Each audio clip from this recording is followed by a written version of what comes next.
Uno piensa en la palabra historia y se imagina, no sé, libros viejos, museos, fechas de batallas. Pero, ¿y si la historia más interesante de todas estuviera justo ahí, a la vuelta de la esquina, escondida en los edificios que vemos todos los días, en los cuentas de los vecinos? Y muchas veces esa historia está llena de misterios.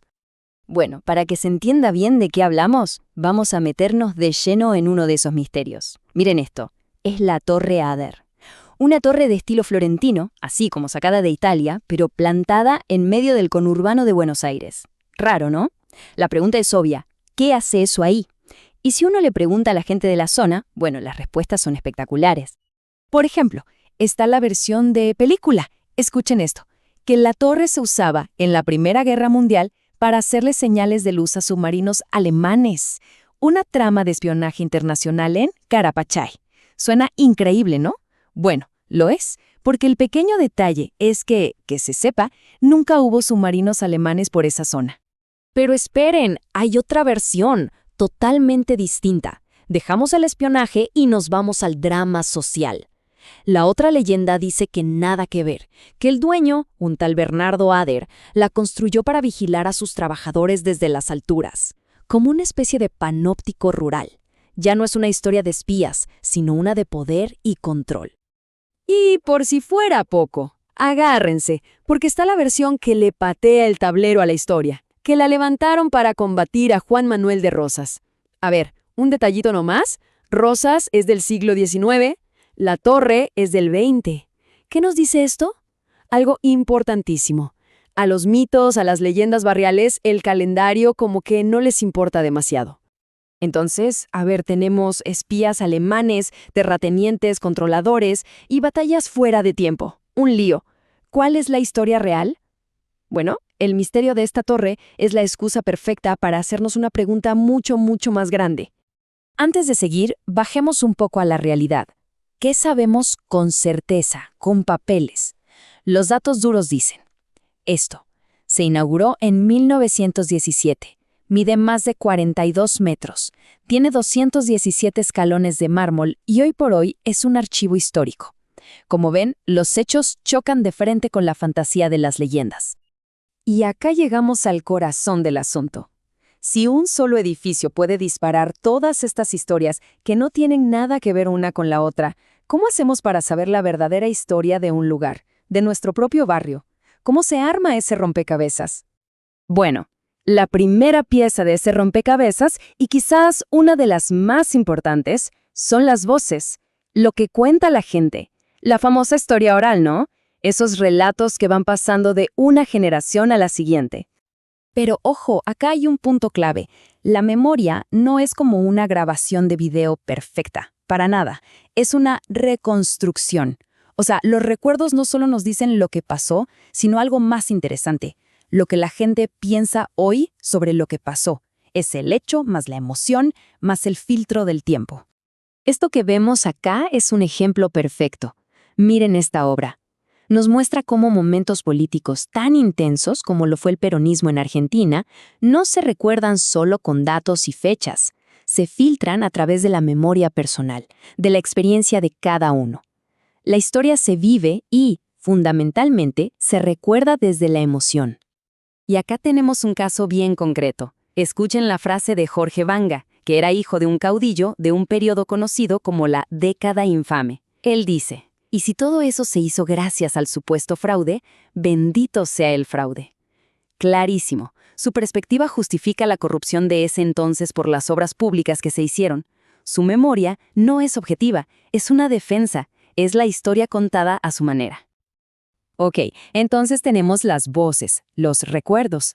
Pero la historia no solo se escucha, también se ve. Está escrita literalmente en el paisaje que nos rodea. En los edificios, en una vía de tren, en el trazado de una avenida. Miren esta foto, una estación de tren fantasma. ¿Qué nos cuenta? Nos cuenta una historia de prioridades que cambiaron, de conexiones que se perdieron, de comunidades que quedaron más aisladas. El óxido, los yuyos, los grafitis, todo eso es, a su manera, un documento histórico que nos habla de un proyecto que se abandonó. O pensemos en la Avenida General Paz. Hoy es sinónimo de autopista, de velocidad, de tráfico. Pero ¿saben qué? Nació como una avenida parque, un lugar pensado para el paseo. Y en los 90s, ¡zas!, la transformaron, talando miles de árboles en el camino. Esa evolución nos habla de un cambio radical en los valores de la sociedad. Pasamos del paseo tranquilo a la eficiencia a toda costa. Entonces, el punto central es este. Las ciudades nos hablan. Cada edificio, cada puente, cada plaza es una declaración. Es un lenguaje no verbal que expresa el poder, las ideas y la ideología de la época en que se construyó. Nuestro desafío es aprender a decodificarlo. Bien, entonces tenemos las voces de la gente, por un lado, y el paisaje que habla por el otro. ¿Y ahora qué? ¿Cómo se junta todo? Bueno, acá es donde el trabajo de reconstruir la historia se parece al de un detective. Hay que juntar todas las pistas. Y este es, digamos, el kit de herramientas del historiador. No se puede confiar en una sola cosa. Hay que mezclarlo todo. Los documentos oficiales, sí, pero también los archivos de un club de barrio. Hay que contrastar lo que cuenta un vecino con lo que decía el diario de la época. Es un cruce constante de información para que la historia sea lo más completa posible. Esto, por ejemplo, es una fuente oficial, la Gaceta de Buenos Aires. Nos da la versión del gobierno de 1820, los hechos vistos desde el poder. ¿Es una pieza fundamental? Claro que sí, pero es solo una pieza del rompecabezas, no el rompecabezas entero. ¿Y para qué tanto trabajo? ¿Por qué importa todo esto? Porque al tejer juntas todas estas historias, lo que estamos construyendo es nuestro patrimonio cultural. Y esto no es un ejercicio académico. Es la forma en que una comunidad se define a sí misma, entiende de dónde viene y, más importante, decide hacia dónde quiere ir. Esta comparación lo resume perfecto. Por un lado está la historia oficial, la de los libros, que suele ser prolija y centrada en grandes figuras. Por otro, está la memoria colectiva, que es más caótica, emocional, llena de voces distintas. Y lo más importante, en la memoria colectiva, el pasado no es algo que está muerto y fijo, es algo que dialoga constantemente con nuestro presente. Así que volvemos al principio. Empezamos con el misterio de la Torre Ader, pero la idea es que esto no se quede ahí, porque esta forma de mirar, esta curiosidad de detective, la podemos aplicar en cualquier lugar, en nuestro propio barrio. La propuesta es esta. La próxima vez que salgan a caminar por donde viven, miren con otros ojos. Pregúntense, ¿por qué esta calle se llama así? ¿Qué historia tendrá esa casa antigua con la fachada rara? ¿Y esa estatua en la plaza? ¿A quién representa? Cada rincón es un archivo esperando a ser leído, lleno de historias que nos definen. La historia está ahí, solo hay que animarse a preguntar.